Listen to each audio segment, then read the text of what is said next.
እንደነስተልና አድማጭ ተመልካቾቻችን ግንቦት 25 2018 ዓ.ም ላይ እንገኛለን። ትላንትና የተደረገውን ምርጫ በተመለከተ በኢትዮጵያ ውስጥ ያላችሁ አድማጭ ተመልካቾቻችን በየአካባቢያችሁ ያለውን ትዝብት ልታደርሱ ትችላላችሁ።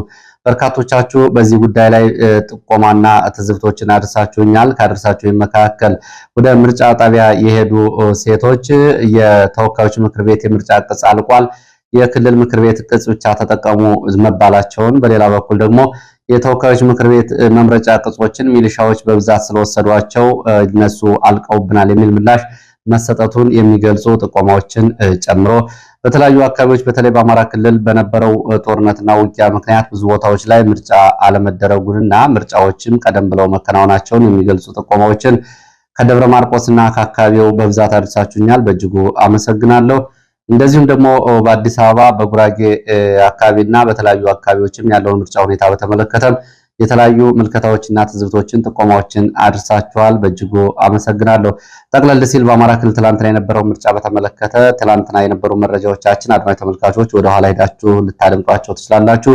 ሰፊ ሪፖርቶች ናቸው እየቀረቡት። በአማራ ክልል በተለያዩ አካባቢዎች ከ102 በላይ በተሆኑ አካባቢዎች ላይ ውጊያዎች ነበሩ፣ ዘመቻዎች ነበሩ፣ የቦምብ ፍንዳታዎች ነበሩ። ከዚህ ጋር በተያያዘ ምርጫዎች በተለያዩ አካባቢዎች አለመደረጋቸውን ነው መረጃዎቹ የሚያሳዩት።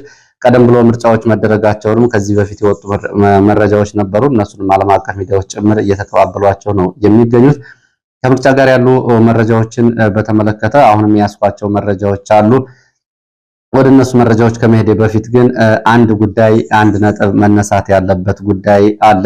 ይሄ ሁለተኛ ዙር ምርጫ ነው። አብይ አህመድ ወደ ስልጣን ከመጡ በኋላ ይሄ ምርጫ በትግራይ ሁለት ዙር ምርጫዎች አልተደረጉም። አንዴ በተናጠል ትግራይ ክልል አደረኩ ያለው ምርጫ አለ። ሁለተኛ አሁን ምርጫ አልተደረገም። ይህ የትግራይን ሁኔታና የፌዴራል መንግስቱን ወይም ደግሞ የኢትዮጵያን ሀገረ መንግስት ጉዳይ ወደየት እየወሰደው ነው የሚል መሰረታዊ ጥያቄ አንዳንድ ሰዎች ሲያነሱ ተመልክቻለሁ። ምክንያቱ ምንም ይሁን ምን ያው እንግዲህ እንደሚታወቀው ህወሓት በለውጥ በኋላ በፌዴራል መንግስቱ አልካተትም በሚል ከዛ በኋላም የሰሜን ዕዝን በሌሊት በመምታት ያደረሰው ጥቃትና ያን ተከትሎ የነበረው ውጊያ አጠቃላይ ከፕሪቶሪያ ሰላም ስምምነት በኋላ ጉዳዮቹ ወደ ነበሩበት አለመመለሳቸው የሚታወቅ ጉዳይ ቢሆንም ቀስ በቀስ ግን የትግራይ ከኢትዮጵያ መነጠልን እያሳየ ነው ይሄ ጉዳይ የሚለው መሰረታዊ ጉዳይ ብዙ ሰዎች ሲያነሱት ይታያል። ህወሓት ትግራይን ከ2011 ዓ.ም ጀምሮ ዲፋክቶ ስቴት አድርጎ ነው ወይም ደግሞ እንደ ራስ ገዝ አድርጎ ይዞታል። ያም ሆኖ ግን በፌዴራል መንግስቱ በኩልም ይህንን ጉዳይ ገፍቶ አለመሄድና ትግራይን የኢትዮጵያ አካል ለማድረግ የሚደረጉት እንቅስቃሴዎች ደካማ መሆናቸው አጠቃላይ ትግራይን ወደ ነፃ ሀገርነት አሁንም ጉዳዮቹ እየገፏት ይመስላሉ። በትግራይ በኩል ይህን ደግሞ እንደ መልካም አጋጣሚ የሚጠቀመው ህወሓት አሁን የውጭ ሀገር ግንኙነቶችን ጀምረዋል። ለምሳሌ ሰሞኑን በአሰብ አስመራ በሽራሮ በኩል ከፍተኛ መጠን ያለው ነዳጅ ከውጭ ሀገራት ገብቷል። እንግዲህ ለመጀመሪያ ጊዜ ከንግድና ከሸቀጥ ከፍጆታ እቃዎችና ከተያያዥ ጉዳዮች ጋር በተያያዘ ትግራይ ክልል ከዓለም አቀፍ ግዥ ይሄ ሲፈጸም ነው። ይሄ የጦር መሳሪያ ግዢዎችን አይጨምርም። ከግብጽ ከሱዳን የሚገቡ የጦር መሳሪያዎችን ጨምሮ በኤርትራ በኩል አሁን ባሉ ወደቦች ትግራይ የውጭ ሀገራትን እንቅስቃሴዎችና ዓለም አቀፍ የንግድና የዲፕሎማሲ ወታደራዊ እንቅስቃሴዎችን እያደረገ ነው የሚገኘው።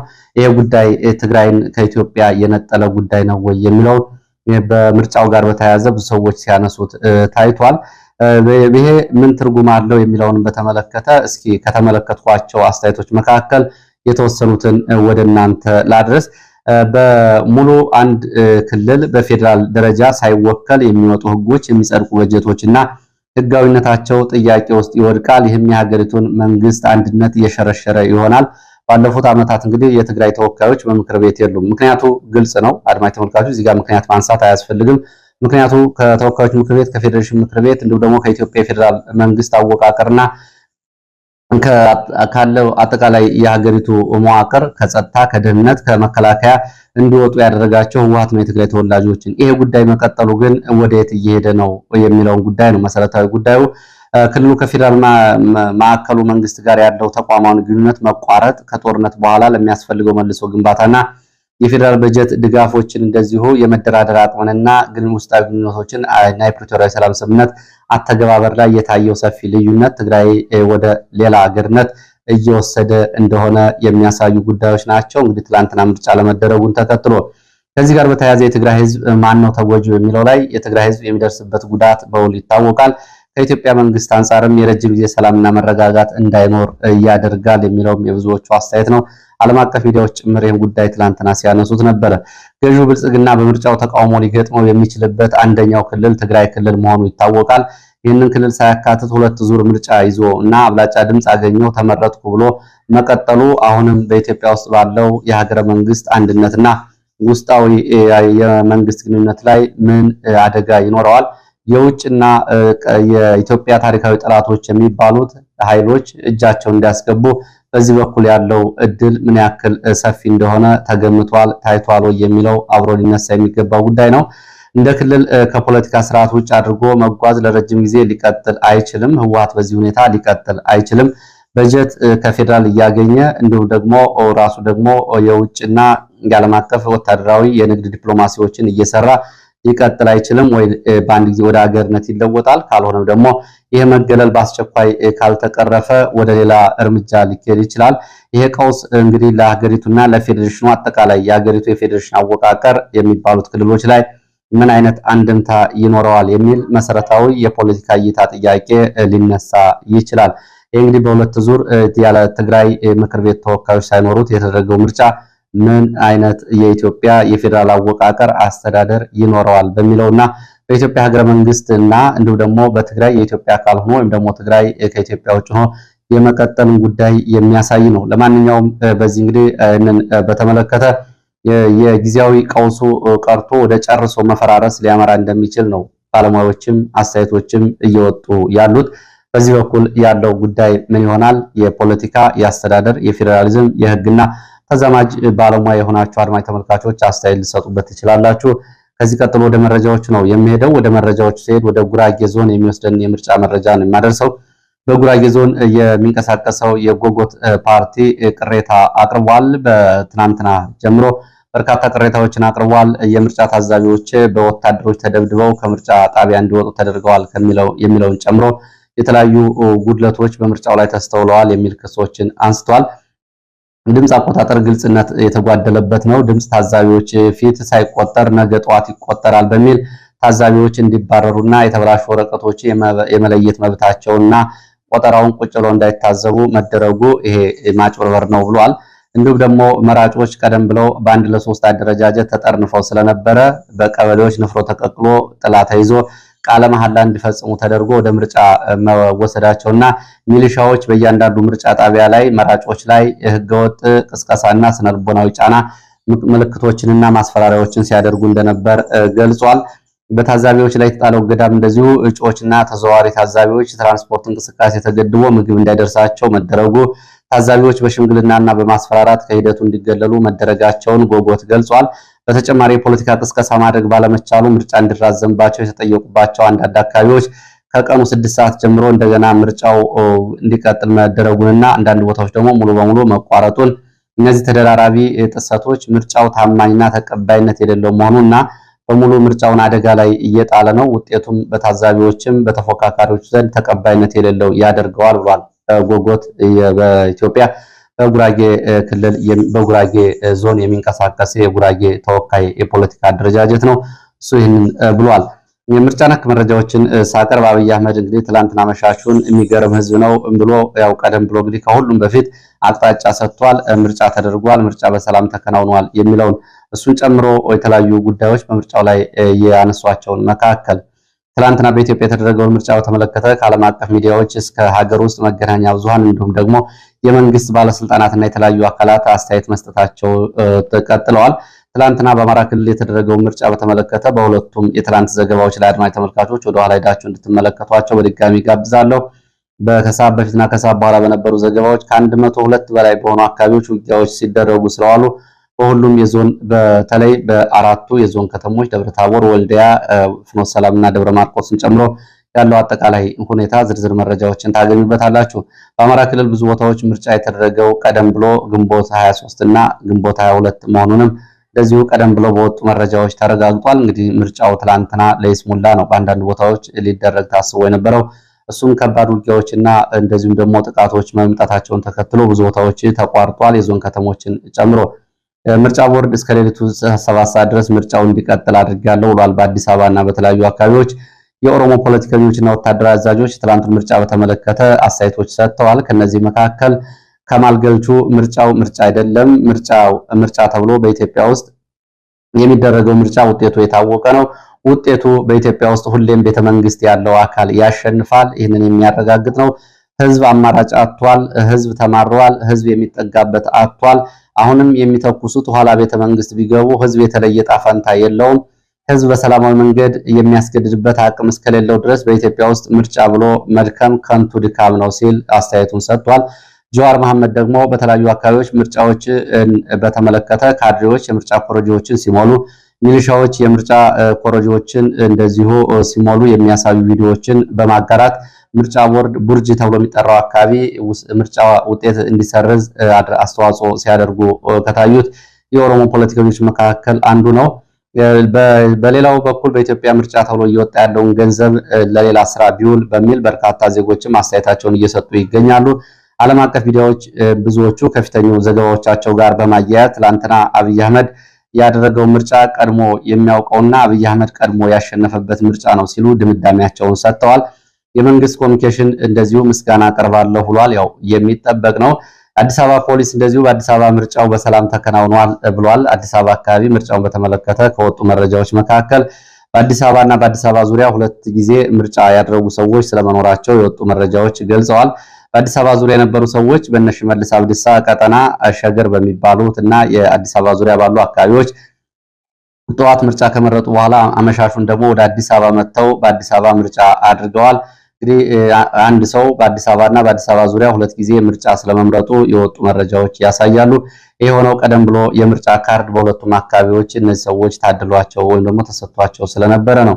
ይሄ ጉዳይ የምርጫ ጉዳይ ብቻ አይደለም። የአዲስ አበባን አጠቃላይ የባለቤትነት ጉዳይ አደጋ ላይ የሚጥል የተደጋገመ የመጣ ነው። ብልጽግና ከመጣ በኋላ 2 ምርጫዎች ተደርገዋል። ይሄ ጉዳይ ተደጋግሞ ታይቷል። ይሄ ካሁን በፊት በተለይ አዲስ አበባን ጨርሶ ለመዋጥና አዲስ አበባን ጨርሶ ስልታዊ በሆነ መንገድ ለመያዝ የሚደረግ ጥረት እንደሆነ መረጃዎቹ ያሳያሉ። ሄዳችሁ ከተማችሁ ላይ ምረጡ፣ እዚህ መርጣችኋል የሚል ስሌትና መንግስታችሁን ጠብቁ የሚለው አዲስ አበባን ጨርሶ በባለቤትነት ለመውሰድ ህዝብን የማለማመድ በ2 ካርዶች የከተማና የከተማ ዙሪያ በሚል ህዝብን እንደዚሁ በዚህ መንገድ ፖለቲካዊ ስምሪት መስጠት እንደሆነ ነው መረጃ ምንጮች የሚገልጹት። ምርጫው ስጋት ስላለበት አይደለም፣ ምርጫውን ብልጽግና ስለሚሸነፍ አይደለም፣ በምርጫው ተፎካካሪዎች ስላሉና ብልጽግና ስጋት ውስጥ የሚገባበት ሁኔታ ስላለ ሳይሆን በአዲስ አበባ ዙሪያ የሚገኙ የሽመልስ አብዲሳ ካድሬዎችና ያደራጇቸው ሰዎች አዲስ አበባ ላይ የባለቤትነትና የፖለቲካ የበላይነትን እንዲለማመዱ ለማድረግ ነው። ይሄ በአዲስ አበባ ዙሪያ 2 ምርጫ ካርዶች ሲሰጥ እና ምርጫ ሲደረግ የታየው ብለዋል አስተያየት ሰጪዎች። ወደ መረጃዎች እቀጥላለሁ። ወደ አማራ ክልል አካባቢዎች ወዳሉ መረጃዎች ሲሄድ ደግሞ አማራ ክልል አመሻሹና ሌሊቱን የነበሩ አጫጭር መረጃዎችን ስንመለከት በሰሜን ወሎ ዞን ወልዲያ ከተማ አቅራቢያ እንቅስቃሴ ላይ በነበረ ወታደራዊ ፓትሮል ላይ በተፈጸመ ጥቃት ፓትሮል ላይ የነበረ ወታደራዊ አዛዥና አጃቢዎቹ ላይ ጉዳት ደርሷል። ወታደራዊ አዛዡና አጃቢዎቹ ህይወታቸው ሳያልፍ እንዳልቀረ የመረጃ ምንጮቹ ገልጸዋል። ወታደራዊ አዛዡን የማረጉን ሁኔታ በተመለከተ የታወቀ ዝርዝር ነገር የለም ብለዋል። በሰሜን ጎንደርም በተመሳሳይ ዳባት ከተማ ሌሊቱን ሙሉ ተኩስ እንደነበር የመረጃ ምንጮች ገልጸዋል። ዳባት ከተማ ዙሪያ የነበረው ተኩስ እስካሁን ከነበሩ ተኩሶች በአይነቱ የተለየ ነው። ከምሽቱ 2 ሰዓት ጀምሮ እስከ ውድቅት ሌሊት ድረስ ተኩሱ ቀጥሎ እንደነበር የመረጃ ምንጮች ገልጸው ዛሬ ማለዳ ግን በከተማው ዙሪያ ተኩሱ ቆሟል ብለዋል። ትላንትና ዳባት ከተማ ወጣ ብሎ በሚገኝ ቦታ በተደረገው ውጊያ አንድ የሚሊሻ አዛዥ እና በርካታ የሚሊሻ አባላት መገደላቸው ይታወቃል።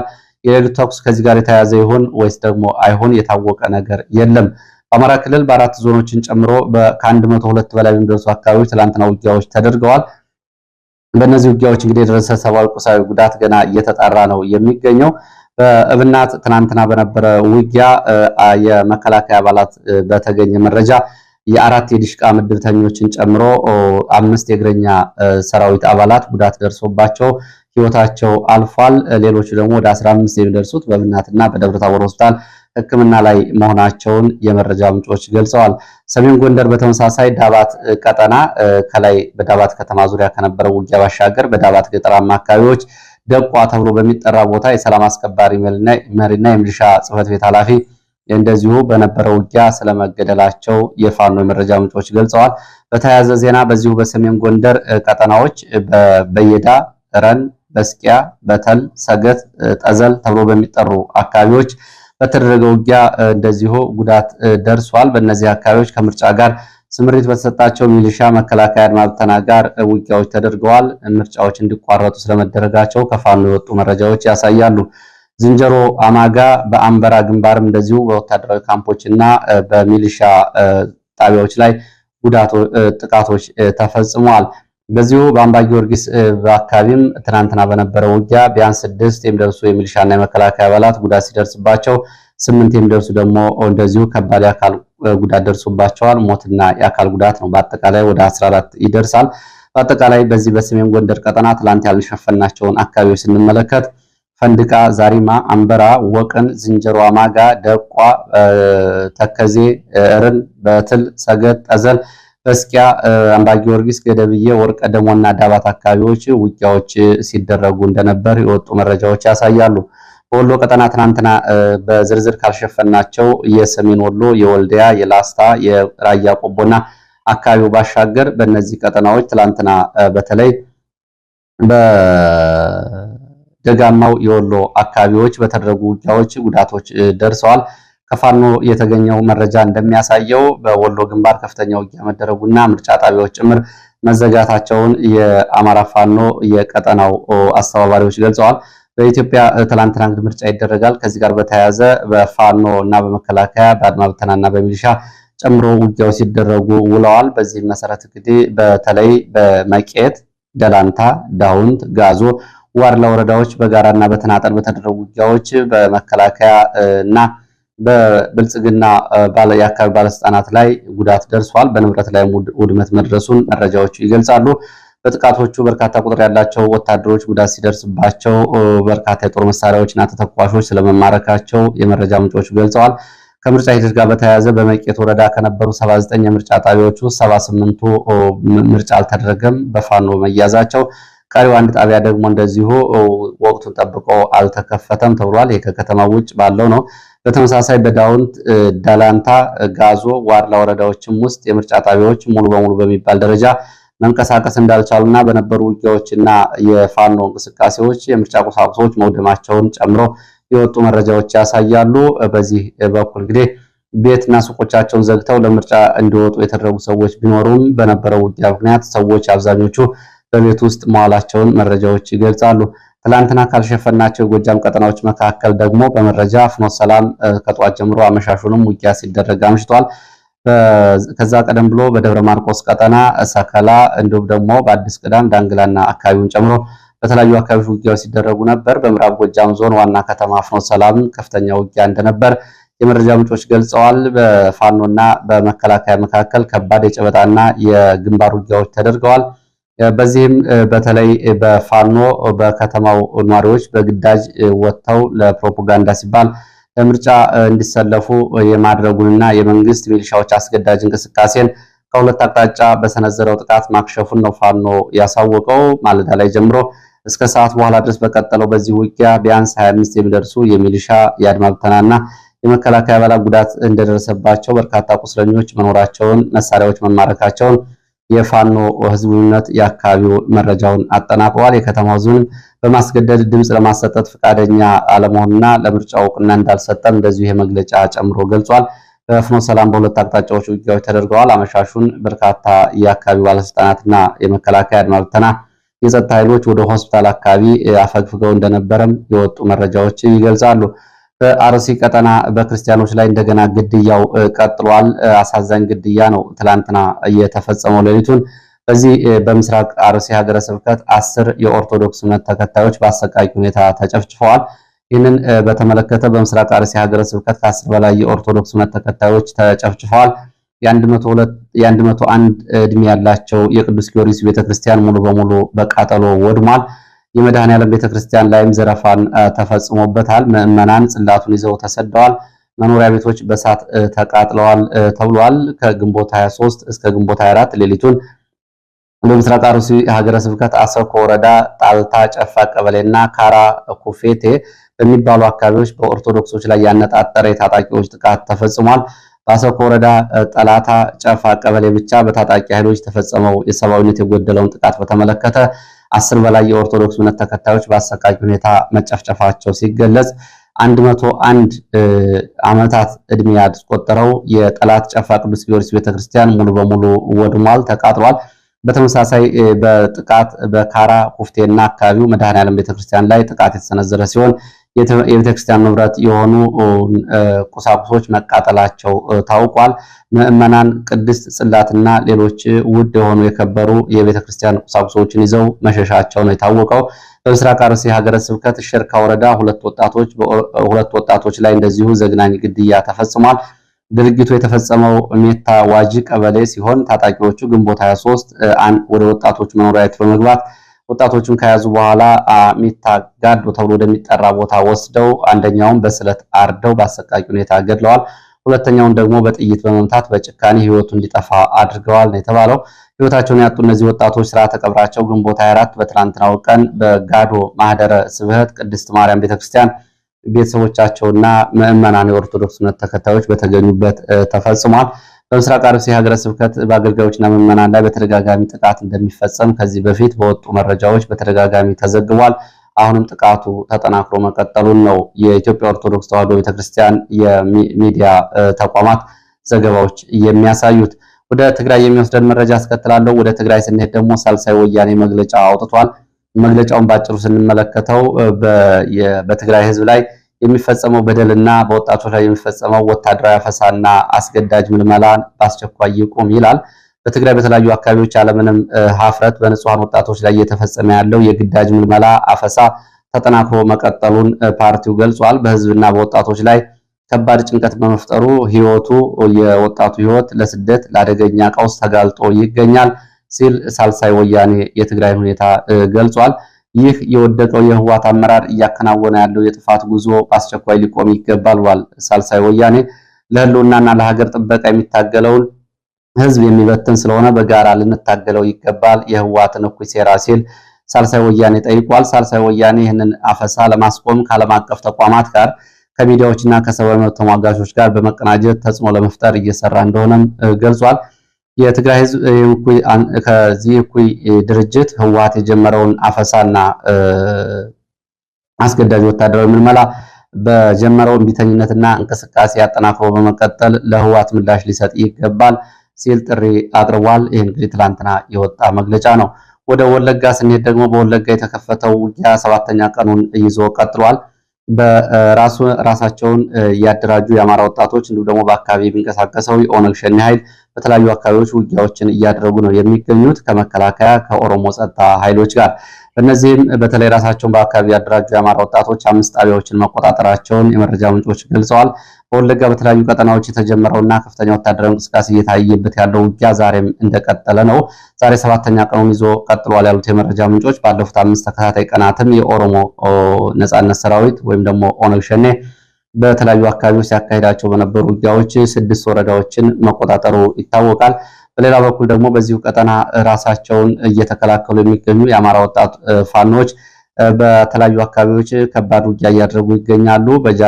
በጃርቴ ወረዳ ጃርዴጋ፣ ጃርቴ፣ ዳርጌ፣ ኮቲቻ፣ ጫካ፣ ሃሮ፣ ሀቦ ተብሎ በሚጠሩ አካባቢዎች ሰቀላ ወረዳ፣ እሁዲት፣ ሀርቡ፣ ሲደን፣ ሀረጎና አካባቢው፣ ኪረሙ ወረዳ፣ ጨቢ፣ ውልማይ፣ አሹ፣ ሲሮ ዶሮ እና ዋስቲ ተብሎ በሚጠሩ አካባቢዎች ውጊያዎች ቀጥለዋል። ወጣቶቹ ከመከላከያ ከኦሮሚያ ጸጥታ አድማ ብተናና ሚሊሻ አባላት ጋር ባደረጉት ውጊያ 5 ቀጠናዎችን መቆጣጠራቸውን መረጃዎች ገልጸዋል። ይህ በትላንትናው ዕለት በሀገሪቱ ምርጫ እየተካሄደ በነበረበት ቀን ጭምር የተደረገ ውጊያ ነው። በአካባቢው ከፍተኛ መነቃቃትና የጸጥታ ስጋት የፈጠረ ሲሆን እስካሁን ድረስ በውጊያው የደረሰው አጠቃላይ ሰብአዊ ቁሳዊ ጉዳት በውል አልታወቀም። ወደ ሱዳን የሚወስደን መረጃ አስከትላለሁ። ወደ ሱዳን ስንሄድ ደግሞ በአዲስ አበባ የሱዳን ተወካዮችን እና በሱዳን ጉዳይ እንዲመክሩ ለማነጋገርና ለማደራደር የተደረገው ጥሪ ውዝግብ ተነስቶበታል። በዚህ ምክንያት ተስተጓጉሏል ተብሏል። በዚህ ሳምንት ሮብ ዕለት በሚቀጥለው እንግዲህ በኢትዮጵያ መዲና በአዲስ አበባ ሊካሄድ ታስቦ የነበረውና በሱዳን የፖለቲካ ሁኔታ በጦርነት ሁኔታ ላይ ያተኮረውና ለሱዳን መጻኢ ዕድል ምክክር ለማድረግ ጥሪ ተደርጎበት የነበረው ውይይት ፕሮግራም በተሳታፊዎቹ አለመግባባት ምክንያት እንደዚሁ እንግዲህ ተራዝሟል፣ ተስተጓጉሏል ተብሏል። ስብሰባውን ያዘጋጁት የአፍሪካ ህብረትና ኢጋድ እንዲሁም ደግሞ የአረብ ሊግ የተለያዩ ቡድኖች ቢሆኑም የልዑካን ቡድን አባላቶቹ በዚህ ላይ ስብጥርና ቅሬታ ላይ እንደዚሁ ተቃውሞ በማንሳታቸው ሊስተጓጎል ችለዋል። ጥሪ ከተደረገላቸው ፖለቲካ ኃይሎች መካከል አንዳንዶቹ የተቀናቃኝ የፖለቲካ ብሎክ ኃይሎችን በምክክሩ ለምን ይገኛሉ በማለታቸው ነው ይህ እንግዲህ የተቋረጠው። ይህ ውዝግብ እንግዲህ በታቀደው መሰረት ስብሰባውን ለማካሄድ አስቸጋሪ እንዳደረገው የወጡ መረጃዎች ይገልጻሉ። እንግዲህ ከነዚህ መካከል የመሐመድ ደጋሎ ጦር ቃል አቀባይ አህመድ ቱጎዶ ይፋዊ ጥሪ እንደደረሳቸው ቢያረጋግጡም ቀደም ሲል የአፍሪካ ህብረትና በኢጋድ የተዘጋጁ ምክክሮች ላይ በተመሳሳይ መዋቅር አለመግባባት መቅረታቸው ይታወቃል። አሁንም እንደማይሳተፉ ነው የተገለጸው። ይህ በእንዲህ እንዳለ ደግሞ በሱዳንና በኢትዮጵያ ድንበር አካባቢዎች ያለው ወታደራዊ መረጃ ወደ እናንተ ላድርስ። ይህ በእንዲህ እንዳለ በኢትዮጵያ በአሶሳ ቀጠና በብሉ ናይል ግዛት ቀጠና ያለው በሱዳን በኩል ማለት ነው ወታደራዊ ውጥረቱ በከፍተኛ ሁኔታ ተባብሷል። በኢትዮጵያ አየር ኃይል በኩል 2 የራዳር ጣቢያዎች ለሚሰሩ ሰራተኞች ጥብቅ ትዕዛዝ እንደተሰጣቸው የመከላከያ የመረጃ ምንጮች ገልጸዋል። አሶሳምባ 05 ቀበሌ ተብሎ የሚጠራው አካባቢ የሚገኝ የራዳር መቆጣጠሪያ ጣቢያና እንዲሁም ደግሞ በዚሁ ቀጠና ፋና ተራራ ተብሎ በሚጠራ አካባቢ የሚገኙ የራዳር መቆጣጠሪያ ጣቢያ ላይ የሚሰሩ የኢትዮጵያ አየር ኃይልና የራዳር ተቆጣጣሪ ቴክኒሻኖች ጥብቅ ትዕዛዝ ተሰጥቷቸዋል ነው የተባለው። ይሄ ለቴክኒሻኖቹ ይሄ ጥብቅ ስምሪት የተሰጠው ሰሞኑን በአልቡርሃን ጦር በኩል በኢትዮጵያ አሶሳ ከተማ ህዳሴ አየር ማረፊያና ሌሎች አካባቢዎች ላይ ወታደራዊ ጥቃት ለመፈጸም እንቅስቃሴ መኖሩን የሚያሳዩ መረጃዎች ተገኝተዋል በሚል እንደሆነ የወታደራዊ መረጃ ምንጮች ገልጸዋል። ይህ በእንዲህ እንዳለ ከ2 ቀናት በፊት የሱዳን የአሰሳ ድሮን በኢትዮጵያ ውስጥ ተመቶ መውደቁን በድጋሚ መረጃ ምንጮች አረጋግጠዋል። እንደ መረጃ ምንጮቹ ከሆነ የሱዳን የአልቡርሃን ድሮን ተመቶ የወደቀው ሆርዛብ ተብሎ በሚጠራ አካባቢ በሚገኝ አንድ ትምህርት ቤት አቅራቢያ እንደሆነ የመረጃ ምንጮቹ ገልጸዋል። የመረጃ ምንጮቹ እንግዲህ ይህንን በተመለከተ ስብርባሪ ውዳቂ ደግሞ የአካባቢ ማሳያ መረጃዎችን እንዲያመጡ ጠይቄያቸው ነበረ። የመረጃ ምንጮቹ ግን ከ2 ቀናት በፊት ተመቶ በወደቀው የድሮኑ የወደቀበት አካባቢ ፎቶዎችን ማንሳት እንዲሁ በአካባቢው እንቅስቃሴ ማድረግ ጥብቅ ትዕዛዝና ጥብቅ ጥበቃ እየተደረገ መሆኑ አልተቻለም ነው ያሉት። ከ2 ቀናት በፊት የተመታው የአልቡርሃን የአሰሳ ድሮን በተመለከተ እስካሁን ከኢትዮጵያ በኩልም የተሰጠ ነገር የለም። ጥብቅ ጥበቃና ፍተሻ እየተደረገለት ያለው ይሄ አካባቢ ለአካባቢው እንግዲህ መረጃውን ለማሰባሰብ ፎቶ ለማንሳት ወይም ደግሞ በአካባቢው ለመንቀሳቀስ እንዳይቻል አድርጎታል። ቀደም ብሎ እንግዲህ በኢትዮጵያና በአልቡርሃን መካከል የአየር ኃይል ጥቃት ጋር በተያያዘ የተለያዩ ውዝግቦች ሲነሱ እንደነበር ይታወቃል። ከኢትዮጵያ በኩል በተለይ ከባህር ዳር ወይም ደግሞ ከአሶሳ የተነሱ የተባሉ ድሮኖች ሱዳን ዋና ከተማ ካርቱም አየር ማረፊያ ወታደራዊ ተቋማትና ሎጂስቲክ ማዕከላትን ማውደማቸው ካሁን በፊት በሱዳን በኩል ሲገለጽ ነበር። በተመሳሳይ እንደዚሁ ከኢትዮጵያ ግዛት በኩል የገቡ አውሮፕላኖች ብሉ ናይል ግዛት የሚገኘውን የ4ኛ ክፍለ ጦር የሱዳን ጦርን ማዘዣዎች መደብደባቸው ሲገለጽ፣ ድሮኖች ተመተው መውደቃቸውን በወቅቱ ተገልጿል። በሱዳን በኩል ይህንን ዘገባ በተከታታይ የአልቡርሃን የሚዲያ አውታሮች ቢያነሱትም በኢትዮጵያ በኩል ስለ ጉዳዩ እስካሁን ድረስ ምንም የተባለ ነገር የለም። ለሰዓት የነበሩኝ አጫጭር መረጃዎች እነዚህን ይመስላሉ። ስለተከታተላችሁ በእጅጉ አመሰግናለሁ። በሌላ ተመሳሳይ መርሃ ግብር እስከምንገናኝ